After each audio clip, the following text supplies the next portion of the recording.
Hello, I'm Liam. On a sunny morning in mid-July, welcome to my monthly allotment tour. On the tour I show what's growing down here on the plot, the jobs I've been doing and what I hope to be getting up to over the next few weeks. So let's get started. The highlights of this month's tour include the blueberries, which are now in full season, very large potato plants in flower, courgette plants that are starting to produce their first fruit, runner beans in flower and that have reached the top of their supports, the leek plants with their dramatic flower heads, and peak fruiting season in the fruit cage, including gooseberries, blackcurrants, redcurrants, and the hybrid berries including Tayberries, Loganberries and Boysenberries, and not forgetting the raspberries, and inside the Polytunnel the first cherry tomatoes, as well as the first full-size tomatoes just beginning to ripen. Starting the tour with the blueberries, it's turned out to be a really good season. I reckon the crop is about 75% of the size of last year, but what fruit there is of really good quality. If I just pick this one here, this is a great example. The fruit is larger than the size of my thumbnail, probably the diameter of a 1 piece, perhaps even slightly larger. I'm really pleased with that. I think that's larger than the majority of blueberries sold in the shops. Despite the cold spring, I think the wet weather has really helped the blueberries this year. The fruit that did survive the cold weather at the beginning of the year has really benefited from the combination of sun and rain over the last few weeks. One last thing to say about the blueberries is that I wouldn't have had the harvest I've had without covering the bushes with a net. Birds love to eat blueberries, and in previous years where I haven't covered them this way, I've ended up with next to nothing. Next to the blueberries is my old garlic bed. A few weeks ago I came down here and harvested the garlic, and I was really pleased with what I got. I've created a separate video on this and I'll link to that below the video. The bulbs of the garlic were a really good size, and again I think the wet weather helped with that. Compared to the garlic, which I've already harvested, the onions went in a lot later in the spring. I hope this is coming out well on the camera, but the stems of the onions are really green. That's a good sign of health. That should mean that the onion bulbs growing beneath the surface are swelling. What I have been keeping an eye on is this here, which is a scape or flower head forming on the onions. And what I do is I just pick those off. The advantage of picking those off is that the energy doesn't go into producing the flower but goes into the bulb itself. Actually, just along here it may be possible to see what's happening with the onions. This is a red onion variety, and that bulb there is almost 2 inches across. That appears to be thickening up really nicely. The potato plants are now a really big size. Potatoes always grow large, but from memory I think these are significantly bigger than they were last year, and I think that's because of all the rain. There's been a good quantity of rain, and it's almost been raining every other day down here. I'd say that the tallest plants are over 1 metre in height. The potatoes have grown really wide as well. These beds contain a single row of potatoes, and the beds are about 1 metre 20 centimetres wide, and the plants are taking full advantage of the space. The plants are now in flower. They produce these delicate, quite attractive looking flowers, and different varieties of potato produce flowers of different colours. And after the flowers they produce berries. These berries are poisonous, so if any children around the plot it's best to get rid of them. This is a main crop variety, and the importance of flowering is that it shows that the potatoes will be starting to form beneath ground. In dry summers I would come down here once a week to give the plants a really good watering to make sure that the potatoes reach a good size. But this summer has been so wet. The last time I watered the plants was just before I earthed them up, and that was a good 6 to 8 weeks ago. Next to the potatoes I have this bed containing courgettes and summer squash. The plants are growing well, but to be honest, the results this year have been really disappointing, because in mid-July in other years I've been harvesting fruit for the last few weeks, and off these plants I haven't had any fruit yet. But fruit is forming on the plants. These fruit here are probably over 2 inches in length. Whilst the plants are growing, what I found is it's quite common for the fruit not to mature to full size. I found that's nothing to worry about, and sometimes I even pick the fruit off until the plant is a little larger. But now if I stand back, this plant is a good size, and I expect now that the fruit will mature to harvest.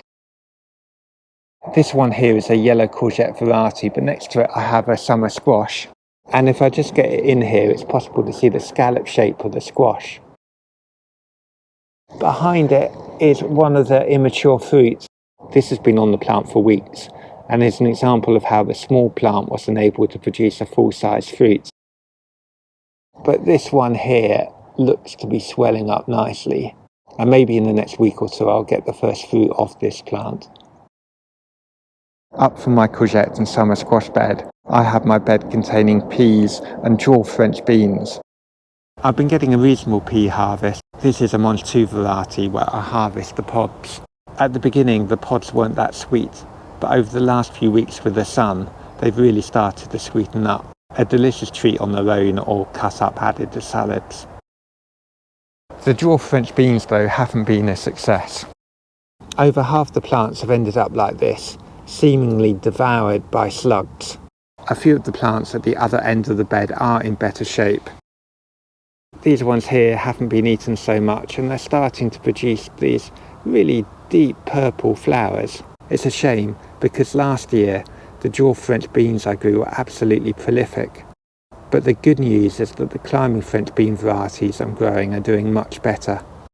They're over here in this bed, and it's possible to see that the leaves are in much better condition and they've started to climb their supports. No flowers yet, but now they're this size, I hope they're too big to be affected by a slug attack. Although the French beans aren't in flower, the runner beans are. They're next to the French beans, and this plant here is probably the best example. If I just pan up with the camera, this plant here is covered in red flowers, after which I hope the pods will start to set. Standing back, the supports are about 1,80 m, almost 2 meters in height. On the runner beans, I've only got 4 poles that the beans are climbing up. I find that's enough for our family of 3. We enjoy eating runner beans, but they're an ingredient in a meal rather than the whole meal. It is great to see the French beans and the runner beans doing so well. Up from the French bean and runner bean bed, I have a couple of beds full of winter squash. Unlike the summer squash, the fruit of these plants will grow to the size of a football. Summer squash is more tennis ball size. But at the front of these beds I have a couple of dahlia plants. These are both looking quite healthy, but despite planting them at the right time of year in around March, the plants are really small. I was hoping they'd be in flower by now. I think the cold spring and the wet weather has maybe retarded their growth, but I'm still hoping they'll be a good display at the end of the summer. However, I do have one dahlia plant which is in flower, which is the dahlias that I left in the ground over winter from last summer. These dahlia plants here are almost waist high, and they produce these gorgeous orange flame-coloured flowers. There are plenty of flower buds, all just about to come into bloom. That is looking really, really good, and is exactly what I wanted the other dahlias to look like, but they are months behind these 2 plants here. The winter squash plants themselves are growing big and they are starting to spread. This is an example here of how this runner is being thrown out of this plant, and there are signs of flowers starting to form. Just there it may be possible to see lots of flower heads forming, and each one of those should produce a fruit. In addition to the winter squash, I planted 2 more courgette plants, which are climbing courgette varieties. There's this plant over here, and again these produce yellow courgettes. But as of yet it's not throwing up any runners that I can support vertically. I think that will happen very soon though. But that plant still needs a good amount of growth before it begins to be really productive. The strawberry bed has produced a good amount of strawberries this year. Perhaps 3 or 4 full punnets full of strawberries. But right now, and for the last 3 or 4 weeks, it's in a recovery stage. This bed is full of day-neutral strawberries, which, if it happens like last year, will produce a second wave of strawberries, hopefully in August, that stretches on into September. Sandwiched between my strawberries and my runner and French beans, I have a salad bed. This bed I had dedicated to growing perpetual spinach, but my perpetual spinach ran to seed, So my plan B was to plant chard on either side, on the left and the right hand side there. I've got a couple of rows of chard. At the far end of the bed over there, I've got a few New Zealand spinach plants that had self-seeded from the New Zealand spinach that I grew last year, and I transplanted a few plants into this bed here. And then right up the centre of the row, I have some spring onion and some lettuce. Really, this bed is a reflection of the growing story this year. All the plants are just so small. It'd be possible to take a few leaves off these chard plants, but if I took too many, I'd kill the plants. The lettuce themselves are really small, and even the spring onion, the fast-growing spring onion, is taking a really long time to grow this year. That's also the case with the New Zealand spinach. Now, New Zealand spinach is one of the most vigorous plants that is possible to grow, but maybe the lack of sunshine, it's definitely not the lack of rain, has stopped the plants thriving this year. Hopefully the best is still to come for this bed. The rhubarb plant is thriving, but I've stopped picking stems now to allow the plant to recover for next winter. But one thing I am particularly pleased about is what's happened to the leek plants. I transplanted a few leeks here at the end of the growing season to leave them to flower in the hope of attracting bees, and that is exactly what is happening. I think the heads are quite spectacular to look at, covered in tiny flowers, and this head here, I hope this is coming out well on the camera, has a bee climbing all over it. And actually there's a bee that has just landed on this flower head too. Definitely a win-win, good to look at and good for the insects. Inside the fruit cage, it's really peak season for the fruit. Starting at the front of the fruit cage, which is where I have the largest gooseberry plant. These gooseberries now have a lovely deep red colour, which shows they're fully ripe and at their sweetest. When they are at their sweetest, I think they're delicious to eat, almost as sweet as grapes. But if not eating raw, they freeze really well, and once they're frozen they can be turned into crumbles or any other hot dessert throughout the year. They also make delicious jam. I need to come down here and clear the fruit off the bush before they spoil. Next to the gooseberry bush I have this really large blackcurrant plant. Now if I just pull back the leaves here, it should be possible to see the blackcurrants, which are now a really deep black colour, and a reasonable size too, which hopefully means they're lovely and juicy. Blackcurrants are really nutritious, and I think they make a great addition to the fruit salad. Like gooseberries, they're easy to freeze, and they also make delicious jam. And next to that blackcurrant bush I have my redcurrant bush. Now if I lift up the branches again, it may be possible to see all the redcurrants hanging off the branches. Redcurrants are at their best when they've turned quite a deep red colour, and when they're at that stage they need to be picked quite quickly before they spoil. I love having a bowl of washed redcurrants in the kitchen. They're great to snack on throughout the day. And at the far end of the fruit cage I have a couple more gooseberry bushes. If I just pick a couple of gooseberries to show. This is a different variety to the gooseberry at the front of the fruit cage. They don't turn as deep red, but looking at their colour here, these are definitely ready for picking and will be really sweet to eat. And then this final bush at the end here is also absolutely covered with gooseberries. They are looking really, really good. I think I've got quite a big task ahead of me to clear the fruit off these bushes. That's a task I enjoy doing as long as it's not too hot. For this summer I extended the fruit cage to cover the hybrid berries and the raspberry canes. Hybrid berries being the Tayberry, Loganberry and Boysenberry plants I have. This has been a big success keeping the birds off the plants, but what I noticed coming down here today was a couple of squirrels that had been able to get in underneath the net that ran off as soon as I arrived. Clearly some of my harvest will have gone the way of the squirrels, but the net has considerably increased the amount of fruit I've been able to pick. And also it's kept the fruit much cleaner. The problem with birds eating the fruit is that they sometimes leave their mess all over the plants and the fruit. Starting with the Tayberry plant, I've made regular pickings down here over the last few weeks. Tayberries make delicious jam and also crumbles, but how I like to eat Tayberries is to pick a few and to have them for my breakfast mixed with muesli and yogurt. I think that makes a delicious combination. And one of the best things about Tayberries is their size. If I just pick this one here, actually I'll pick the one a little bit further. It's a good example. This one here is actually a little bit past its best. But in terms of size, it's almost as long as the top half of my thumb. So much bigger than a raspberry. Perhaps quite not as sweet, but still a delicious flavour. They're at their best when they're a deep red colour. And it's a similar story with my Loganberry plant. In terms of vigour, the Tayberry plant is much bigger. And there, leaning over in an arch, are the new canes, and those new canes will be the fruiting canes for next summer. So at the end of the fruiting season, I'll cut away the old canes that are fruited and tie in the new canes which are there currently growing over the ground. In comparison, the Loganberry plant is smaller and the fruit is a little bit smaller as well. I think Tayberries have the edge on Loganberries in terms of taste. The fruit looks similar, but as I said, a little smaller. And the canes are much more spiky, making it a less enjoyable experience to pick them. But nevertheless, a good addition to the plot. But best of all this year are the Boysenberries. Now the Boysenberries are a really big fruit that looks like a blackberry.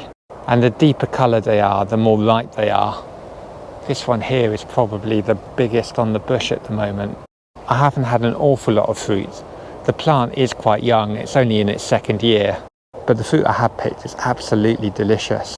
If I were to put them in order, I'd put Boysenberry number 1, Tayberry number 2 and Loganberry number 3. But in terms of productivity, at least on my plot, the Tayberry plant is winning. In previous allotment tours earlier this year, I was being really enthusiastic about this plant here, which I thought were raspberry canes, but has turned out to be a new Tayberry bush. That's been great because it's been very productive, and it's another example of how Tayberry seems to suit the conditions I have down here on the plot. But I have been harvesting raspberries as well. These summer fruiting raspberries are certainly past their best. I wouldn't say I've had an awful lot of fruit off them, but certainly more than I've had in previous years. Perhaps I'd have had more if the squirrels hadn't got in. The thing is with squirrels is that they leave very little evidence that they've been here, except of course for less fruit. Before going inside the polytunnel, a quick look at the flower bed I sowed outside. These are annual flowers. The flower heads may look dead, but the reason why I'm showing it is that over the last few weeks it has produced a good display of flowers for me. I'm hoping there's still more to come. There's a cosmos right in the middle there, and also a few bulbs that haven't produced their flowers yet. Inside the polytunnel, the plants I have are looking great, but the real story is how far behind they are this year compared to previous years. In the middle of July, it's usually peak season for harvesting tomatoes, with the 15 or so plants I have inside producing enough tomatoes for meal after meal. Things do look as though they're about to change. This plant here has a good bunch of tomatoes, which is just starting to ripen, and there are a few trusses all the way up the plant. And I have been taking a few harvests of cherry tomatoes. This is an orange variety called Sun Gold. The tomatoes are so sweet, really delicious. I have got other varieties as well, including chocolate cherry, that I particularly like, but they're a little bit further behind. Actually, this tomato here is a chocolate cherry variety. That's got a few days to go, perhaps a week or so, before it goes a really dark chocolatey red colour. And there are some beefsteak tomatoes in here. This is an example. What I like to do with tomatoes is to take a look at their base, just to make sure that they're not developing any end rot. If they are, I pick them off and discard them to concentrate the energy on the tomatoes which are still good. But to avoid that happening, what I've found to be most effective is to consistently water the plants. I give the tomato plants a good watering at least once a day in really hot weather, morning and evening. And by doing that, the plants don't get stressed. This plant here is probably the most healthy tomato plant in the polytunnel. If I just pan up here, in terms of size, it's managed to grow all the way up to the top of the polytunnel. And there are plenty of tomato trusses forming on it, all the way up the plant. What's interesting to see is that even though I planted all the seed at the same time, the plants themselves are in quite different stages of their development. That's partly because they are different varieties, but there's also differences between plants of the same variety. These plants here are much smaller, for example, almost half the height of the biggest plants. But overall, that's a really good thing, because that helps extend the harvest. But as I said before, all the plants are a little bit behind where I'd like them to be. This summer, it's definitely a case of being patient. And that's it. I hope you liked the tour. If you did, please let me know by hitting the like button or leaving a comment. And for more videos like this, please subscribe to the YouTube channel in the usual way.